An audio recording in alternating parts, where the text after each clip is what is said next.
নমস্কার বন্ধুরা, রিঙ্কু কিচেনে আপনাদেরকে স্বাগত জানাই। চলে এসেছি আজ আমি নতুন একটা রেসিপি নিয়ে। আজকে রেসিপি হচ্ছে টুটি ফুটি। আজ আমি তরমুজের খোসা দিয়ে বাজারের মতো টুটি ফুটি বানিয়ে দেখাবো। তার জন্য পুরো ভিডিওটা দেখার অনুরোধ রইল। টুটি ফুটি বানানোর জন্য তরমুজের খোসা নিয়ে নিয়েছি। প্রথমে আমি খোসার ওপর যে লাল অংশটা আছে সেটা কেটে বাদ দিয়ে দিব। এবার আমি খোসার পিছনে যে সবুজ অংশটা আছে সেটাও কেটে বাদ দিয়ে দিব।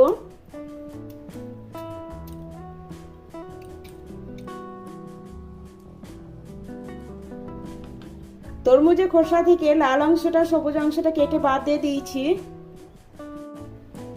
একইভাবে সমস্ত তরমুজের খোসা থেকে লাল অংশটা সবুজ অংশটা কেটে বাদ দিয়ে দিয়েছি।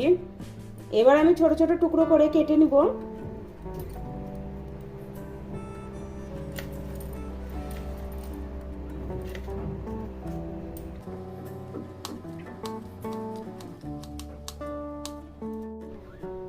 সমস্ত তরমুজের খোসাটা ছোট ছোট টুকরো করে কেটে নিয়েছি।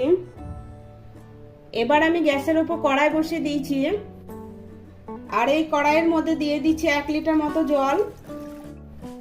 জলটা গরম করে নিব, তার জন্য গ্যাসের ফ্লেমটা হাইতে করে দিয়েছি। জলটা খুব ভালোভাবে গরম হয়ে গেছে। এবার আমি এই জলের মধ্যে টুকরো করে রাখা তরমুজের খোসাটা দিয়ে দিব। গ্যাসের ফ্লেমটা হাই রেখে এভাবে 10 মিনিট ফুটিয়ে নিব। মাঝে মাঝে 1-2 বার এভাবে নাড়াচাড়া করতে হবে। হাই স্পিডে 10 মিনিট আমি রান্না করে নিয়েছি। দেখে বুঝতে পারছেন আগের থেকে অনেকটা কালার চেঞ্জ হয়ে গেছে। এবার আমি গ্যাসটা বন্ধ করে দিলাম আর জল ঝরিয়ে তুলে নিব,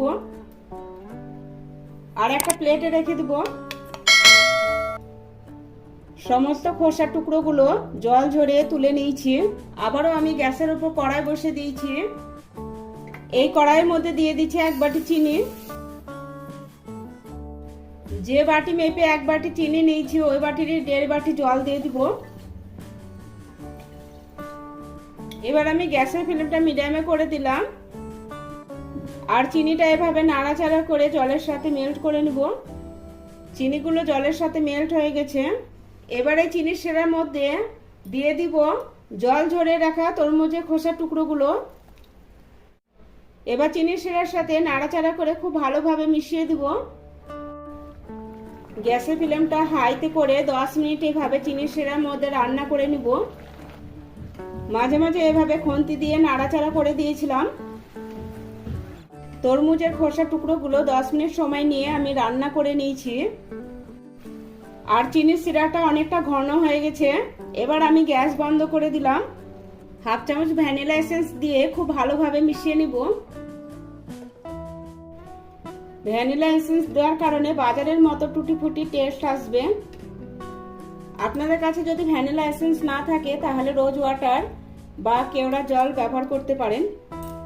ভ্যানিলা এসেন্স দিয়ে আমি খুব ভালোভাবে মিশিয়ে নিয়েছি। হালকা ঠান্ডা হয়ে গেছে, এবার আমি নিচে নামিয়ে নিব। 3টে কালারের টুটি ফুটি বানাবো, তার জন্য আমি 3টে বাটি নিয়ে নিয়েছি। এবার আমি তরমুজের খোসার টুকরোগুলো চিনির শিরা সমেত এই বাটির মধ্যে অল্প অল্প করে ঢেলে নিব। 3টে বাটিতে আমি সমান পরিমাণে নিয়ে নিয়েছি। এবার আমি 2 ফোঁটা রেড ফুড কালার নিয়েছি। এবার একটা বাটির মধ্যে এভাবে মিশিয়ে দিব। রেড ফুড কালারটা খুব সুন্দরভাবে মিশিয়ে নিয়েছি। এবার আমি গ্রিন কালার বানাবো, তার জন্য 2 ফোঁটা গ্রিন ফুড কালার নিয়ে নিয়েছি। খুব ভালোভাবে মিশিয়ে নিব।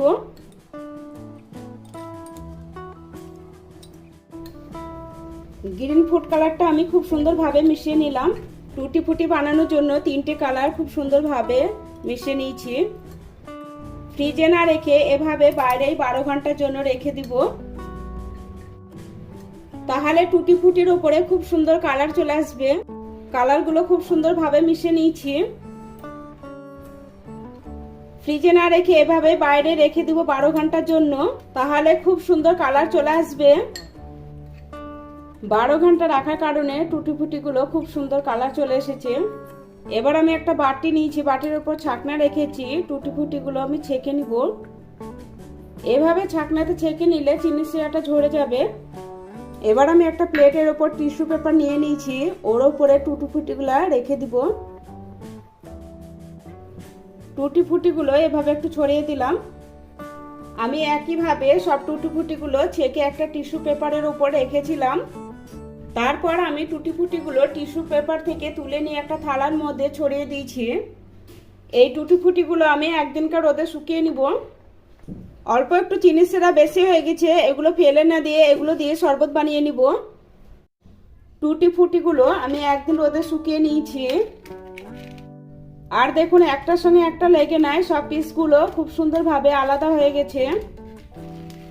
এই টুটি ফুটিগুলো এয়ারটাইট কন্টেনারে ভরে ফ্রিজে রেখে 3 থেকে 4 মাস সংরক্ষণ করতে পারেন। আর টুটি ফুটিগুলো কেক বা আইসক্রিমে ব্যবহার করতে পারেন। তৈরি হয়ে গেল তরমুজের খোসা দিয়ে বাজারের মতো টুটি ফুটি। ভিডিওটা ভালো লাগলে অবশ্যই লাইক করবেন, বেশি বেশি করে শেয়ার করবেন। আমার চ্যানেলটা সাবস্ক্রাইব করা না থাকলে আমার চ্যানেলটা সাবস্ক্রাইব করার অনুরোধ রইল।